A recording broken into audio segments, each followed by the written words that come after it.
5, 4, 3, 2, 1, 0.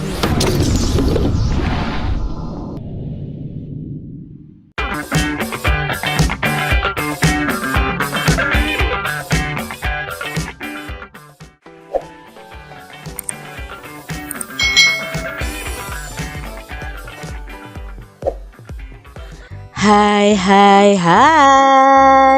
Selamat datang di channel YouTube Kak Citra. Apa kabar nih adik-adik semuanya? Kak Citra berharap kalian dalam keadaan yang baik, sehat, dan siap untuk belajar. Hari ini kita akan belajar bersama-sama lagi untuk mata pelajaran tematik kelas 4. Kita belajar di tema 3, peduli terhadap makhluk hidup, subtema 1, hewan dan tumbuhan di lingkungan rumahku, pembelajaran 1. Mari adik-adik kita belajar dengan penuh semangat.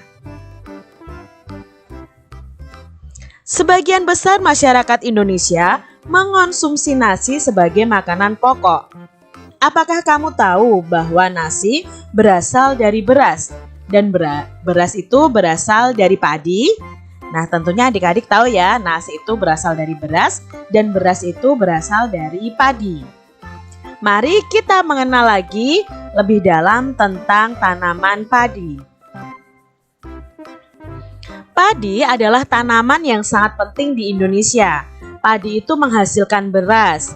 Banyak penduduk Indonesia yang mengonsumsinya. Padi dapat tumbuh di daerah panas dengan curah hujan yang tinggi. Daerah utama penghasil padi adalah Jawa Barat, Jawa Timur, Jawa Tengah, Sulawesi Selatan, dan Sumatera Utara. Karawang, Jawa Barat dikenal sebagai lumbung padi nasional.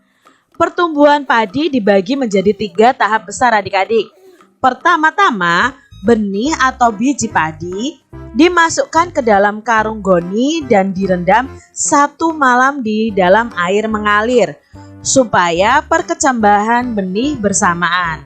Selanjutnya, benih-benih itu ditanam di lahan sementara. Petani juga mengairi, memberi pestisida dan pupuk pada tanaman ini. Bibit yang telah siap dipindah ditanamkan ke sawah adik-adik. Biji atau benih tadi akan tumbuh berkecambah hingga muncul ke permukaan. Selanjutnya, tanaman padi berbunga hingga gabah matang, berkembang penuh, keras, dan berwarna kuning. Gabah adalah bulir padi yang terbungkus dalam sekam. Sekam itu artinya kulit padi adik-adik. Gabah ini nantinya yang akan dijadikan benih lagi. Tahap pertumbuhan padi itu berlangsung antara 110 hari hingga 130 hari. Setelah panen padi, gabah ditumbuk dengan lesung atau digiling sehingga sekam atau kulit padinya itu terlepas dari isinya. Bagian isi inilah yang berwarna putih, kemerahan, ungu atau bahkan hitam yang disebut dengan beras yang kita konsumsi setiap hari, yaitu nasi. Nah, dari bacaan tadi ada pertanyaan nih adik-adik. Apa sih isi bacaan di atas tadi? Ya, isinya adalah menceritakan tentang tahap pertumbuhan tanaman padi. Lalu, mengapa tanaman tersebut penting bagi masyarakat Indonesia?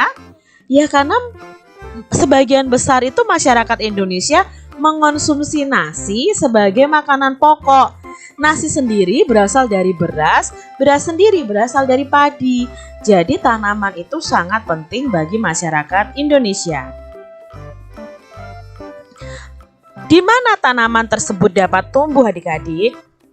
Nah, padi tadi dapat tumbuh itu di daerah panas dengan curah hujan yang sangat tinggi. Berapa lama proses tanaman tersebut?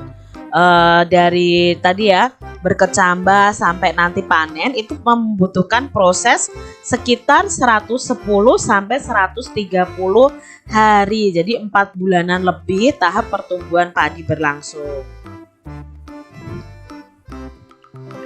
Apa yang dimaksud dengan gabah dari bacaan tadi?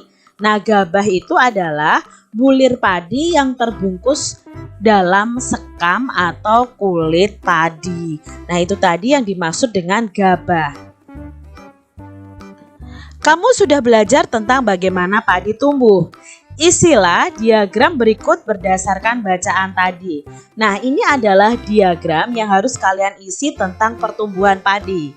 Di sini Kak Citra sudah mempunyai contohnya ya, ada gambarnya juga. Pertama-tama, benih padi itu direndam 1 malam di dalam air. Kemudian ditanam di lahan sementara. Nah, biji tadi akan tumbuh akar dan tunas menonjol keluar. Lalu batangnya akan memanjang atau membentuk kecambah adik-adik. Nah, setelah kecambah itu sudah bertumbuh, lalu kita tanam. Nah, tanaman padi lalu berbunga hingga gabah matang, berkembang penuh, keras dan berwarna kuning dan siap untuk dipanen. Nah, ini tadi adalah perkembangan atau pertumbuhan padi ya, dari awal sampai panen. Nah, ini prosesnya akan berulang-ulang lagi karena dari gabah inilah nanti yang akan direndam lagi, lalu menjadi kecambah dan begitu seterusnya. Berikut adalah beberapa cara untuk mempertahankan padi tetap dapat dinikmati masyarakat Indonesia. Yang pertama adalah menjaga bibit agar dapat ditanam kembali. Yang kedua, menjaga lahan pertanian. Jangan sampai lahan digunakan untuk kebutuhan lainnya. Misalnya dijadikan untuk bangunan ya, mendirikan bangunan. Nah, itu nanti akan mengurangi lahan pertanian dan otomatis produksi padi sendiri, produksi beras sendiri juga akan menurun adik-adik. Lalu kita bisa menjaga kebersihan lingkungan sekitar. Sampah akan menyebabkan banjir. Nah, apabila terjadi banjir, maka tanaman padi tidak akan tumbuh adik-adik, akan rusak. Jadi petani tidak akan bisa panen. Saluran air yang mengalir di sawah itu harus dijaga agar tetap mengalir. Nah, kita juga tidak boleh menggunakan beras berlebihan. Jadi penggunaan beras yang tidak berlebihan. Jumlah penduduk yang meningkat akan meningkatkan kebutuhan yang besar terhadap padi. Jadi adik-adik kita juga harus berhemat dalam penggunaan beras ini. Jangan kalian saat makan terus kalian tidak habis kalian buang. Nah, itu sayang sekali. Ketika kalian mengambil makanan ya sesuaikan dengan kebutuhan kalian masing-masing. Jadi jangan ambil banyak tapi nanti akhir-akhirnya sisa dan dibuang. Jangan seperti itu ya adik-adik. Penggunaan beras sesuai kebutuhan juga akan sangat membantu untuk mempertahankan padi tetap bisa kita nikmati. Amati gambar berikut ini adik-adik. Tuliskan sedikitnya 5 pertanyaan tentang gambar tersebut. Nah, ini adalah gambar di pantai, ini gambar pegunungan, ini gambar sawah. Nah, kita buat 5 pertanyaan berdasarkan gambar tersebut. Di sini Kak Citra membuat 5 pertanyaan. Adik-adik bisa membuat pertanyaan yang berbeda dengan Kak Citra. Yang pertama, apa saja jenis pekerjaan yang ada di daerah pantai? Nah, apa saja nih adik-adik ya? Di sini berarti ada nelayan ya. Lalu pertanyaan yang kedua, mengapa penduduk daerah pantai banyak menjadi nelayan? Karena ya ini adik-adik di pantai sendiri, di laut sendiri itu banyak sekali ikan. Nah, ini makanya orang-orang di sekitarnya ya pergi menangkap ikan dan kebanyakan menjadi nelayan.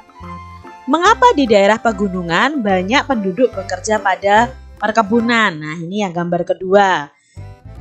Apa saja pekerjaan yang dilakukan penduduk di daerah pegunungan? Nah, untuk di daerah pegunungan sendiri itu pekerjaannya macam-macam ya adik-adik ya. Ada yang pemetik teh, ada yang berkebun, lalu ada juga yang bercocok tanam, seperti itu pekerjaan mereka. Lalu yang kelima, mengapa di dataran rendah banyak terdapat lahan persawahan? Nah, ini untuk gambar yang kelima. Adik-adik bisa membuat pertanyaan yang berbeda dari Kak Citra. Tulis perbedaan yang kamu temukan dari ketiga tempat tersebut. Nah, kita akan mencari tahu apa sih perbedaan dari ketiga gambar ini. Gambar di pantai, di pegunungan, dan di dataran rendah. Di sini Kak Citra menemukan yang pertama perbedaannya dari lokasi ketinggian. Perbedaan pertama dari dataran tinggi dan juga dataran rendah bisa kita lihat dari lokasi dan juga ketinggian dari kedua dataran tersebut. Nah, dataran rendah itu biasanya ketinggiannya di bawah 200 meter mdpl ya, 200 di atas permukaan laut, sedangkan dataran tinggi merupakan daerah dataran yang memiliki ketinggian 200 mdpl atau di atas permukaan air laut. Itu ketinggiannya, berarti lebih tinggi dataran tinggi adik-adik. Lalu dari lokasi dan lingkungan sekitar. Dataran rendah kebanyakan merupakan daerah yang berdekatan dengan lokasinya pantai serta hilir sungai sehingga akan mudah menjadi penyebab banjir. Sedangkan dataran tinggi merupakan dataran yang lokasinya itu sekitar pegunungan atau perbukitan. Yang ketiga, dari sisi ekonomi dan sosial perbedaannya, pada dataran rendah lebih menjanjikan ketimbang dataran tinggi, terutama faktor pembangunan ekonomi yang menyangkut kegiatan industri, perkantoran, dan juga bisnis. Nah, lokasi dataran rendah yang kontur tanahnya datar dan rata membuat pembangunan gedung dan juga industri menjadi lebih mudah untuk dilakukan di dataran tinggi yang akan memberikan ruang publik untuk kehidupan masyarakat di sekitar. Lalu dari iklim dan cuacanya, nah dataran tinggi itu, dataran rendah itu cenderung panas adik-adik, jadi pantai itu pun panas ya. Lalu kering juga memiliki curah hujan yang relatif tinggi. Dataran tinggi merupakan lokasi yang memiliki kelembapan udara dan kelembapan tanah yang tinggi, suhu udara yang cenderung sejuk, maka semakin ke puncak adik-adik itu semakin dingin, namun memiliki curah hujan yang relatif rendah.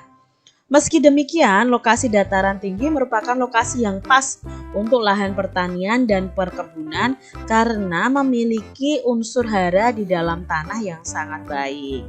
Lalu perbedaan kelima yang Kak Citra temukan dari ketiga gambar tadi adalah dari segi potensi pariwisata. Nah, biasanya kalau di dataran rendah itu potensi pariwisatanya itu berhubungan dengan lokasi pantai yang akan rentan dengan erosi tanah. Sedangkan untuk yang di dataran rendah ini juga dibangun lokasi-lokasi wisata khusus seperti lokasi taman bermain, tugu, dan sebagainya. Sedangkan untuk dataran tinggi ya kita bisa berwisata di tempat-tempat yang ada, misalnya perkebunan teh dan lain sebagainya. Nah, bacalah teks berikut dan isilah tabelnya. Kita akan baca dulu bahwa dataran sendiri dibagi menjadi pantai, dataran tinggi, dan dataran rendah. Pantai adalah daerah yang berbatasan langsung dengan laut. Pantai ada yang landai, ada juga yang terjal. Pantai yang landai itu tidak terlalu dalam adik-adik, biasanya digunakan untuk objek wisata. Sedangkan dataran tinggi adalah permukaan bumi yang ketinggiannya 500 meter di atas permukaan laut. Nah, dataran tinggi ini biasanya dimanfaatkan untuk peristirahatan, objek wisata, dan usaha perkebunan.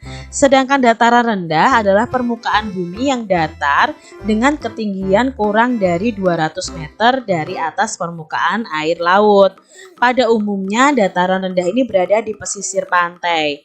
Dataran rendah banyak digunakan untuk berbagai keperluan, di antaranya pertanian, peternakan, perumahan, dan industri, serta beberapa jenis kegiatan perkebunan seperti perkebunan kelapa dan tebu. Itu tadi tentang pantai, dataran tinggi, dan dataran rendah. Nah, kita akan lengkapi tabel seperti ini adik-adik.